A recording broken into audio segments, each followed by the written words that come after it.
John Hall of Orleans fame talks about having Janis Joplin record one of his songs. I'm John Beaudin from Rock History Music. John Hall was with Orleans from 72 to 77 and has come back and forth a few times throughout the years. But an interesting story about his days before Orleans is Janis Joplin on her famous album Pearl from 1971 recorded his song Half Moon. We talked about that. Not a lot of people can say they had Janis Joplin record one of their songs, Half Moon. Tell me, how did that even happen? Well, I met Johanna, and I was playing in a band called Kangaroo at the Cafe One in Greenwich Village, and alternating shows with a band called the Castiles that Bruce Springsteen had organized, and playing for an underage crowd. It was a no alcohol club where kids came in from Long Island or New Jersey or upstate New York and heard these bands, but anyway, I met Johanna then.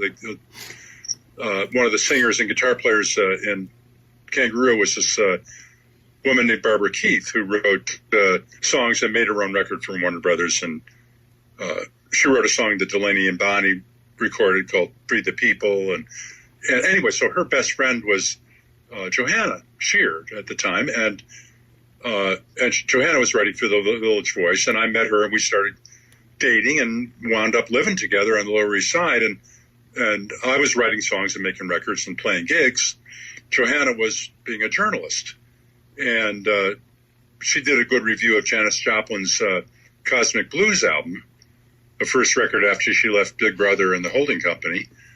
And it was panned by a lot of critics because they thought, how could you leave your brothers in the band behind? And it was that, that period when, it was a Northern California band, along with the Grateful Dead and these other groups that came out of there, where everybody was like, it was a commune and they all lived together and and it was a family thing kind of. And Janis had aspirations of a more focused, more sophisticated kind of music. And so Johanna wrote a review of the horn band, the Cosmic Blues band that Janis recorded with, and it was a good review. And Janis asked if she could, through her publicist, if she could get an interview with Johanna for The Voice.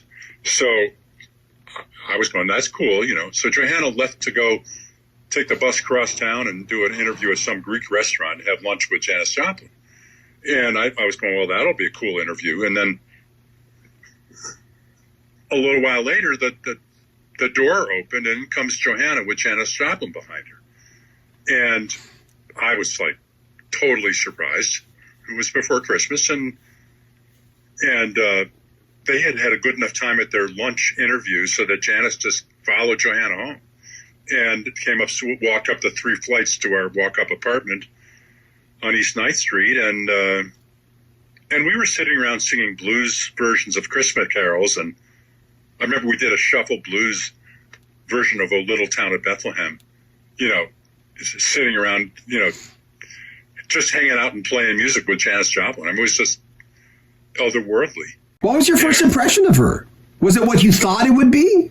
She was really funny and really incredibly energetic and talented. And she also drank all the cooking sherry because that was the only alcohol we had in the house. And, but she said to Johanna, I played her a couple songs I had written, both the lyrics and the music too. And she said, it's really nice musically, but it sounds like a young guy wrote them. And I said, well, that's me. I am a young guy. And she turned to Johanna and said, you're a writer. You're a woman. Why don't you two write a song for me that a woman could sing? And so, it's a command performance when patron Saint Janis says, Queen Janis. It's like, you don't say no. So Johanna wrote this lyric, and I had a piece of music that I set it to. And the song was Half Moon, and we loaded everything to a old Ford station wagon my parents had given us, and drove out to California and rented the house in Mill Valley, California. And I went over to Janis's house in San Rafael and played this song for her and her band, and she loved it and recorded it on the Pearl album. And she loved that song enough. She did it in every show until she died from then on. Yeah. And including the train ride with Bob Dylan and the band and all these people across Canada, and she did it on the Dick Cavett show, and she did it at the Garden, and wasn't it the B-side of Me and Bobby McGee? It was, yeah, and that was what enabled us, Johanna and me, to make a living for long enough that we could learn how to write a good song on purpose. I mean, that song was like bowling a strike. The first time you go bowling, you bowl a strike, and after that, you have to throw a lot of gutter balls before you bowl another strike. And so, fortunately, thanks to Janis and her album Pearl and to me and Bobby McGee, and that song went on to be cut by Chaka Khan and by James Brown as an organ instrumental, and the Fifth Dimension, and all these other people did it, and so we learned how to be songwriters after that by practicing. You have to show up and work at it before the inspiration shows up again. You have to work on your craft, and so we did, and wound up writing all these songs that various people have recorded. In fact, I just wanted to mention that I just learned last night that Alison Brown, the banjo player, who's won Grammys for her work with Celtic and bluegrass music, and co-founded the label Compass Records, that has all these wonderful acts on it. Alison Brown just put out a new record called Song of the Banjo, and she's got Kev Moe on it, and Steve Gadd, and all these other the Indigo Girls, and all these other wonderful people collaborating with her. But she recorded a version of Dance With Me that is just gorgeous, and I've heard it for the first time last night.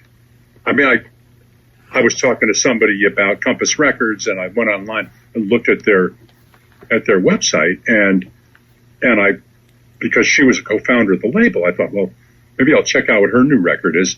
And there on it is a song Johanna and I wrote. And you just don't know the songs. Johanna says they're like kids. You raise your children, they go out into the world and get a job, and hopefully they get a job and send money home.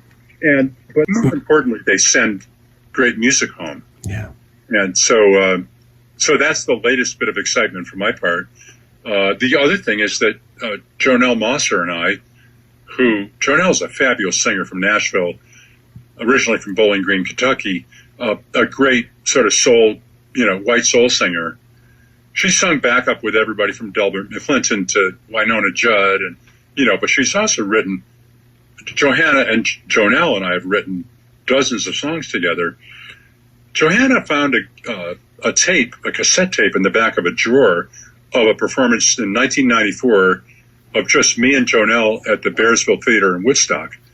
And it's just come out as a record it's called Little Black Dress.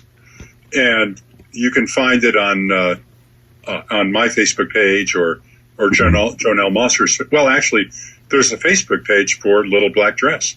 And that's Jonell-Mosser with John Hall live at the Bearsville Theater. The cassette survived somehow and was digitized. Johanna had it digitized and edited and mastered, and it actually sounds terrific. You would never think that it was originally a cassette. And it's just a snapshot in time of her singing great and me playing guitar and backing her up. And it's a lot of music for two people. We'll have more from John Hall coming up next week. Make sure you comment on our videos, subscribe to our channel, and share our videos. Also, buy a t-shirt to help support the channel. If you don't want a t-shirt, you can still make a donation. There's a PayPal link in the description of this video. I'm John Beaudin from Rock History Music.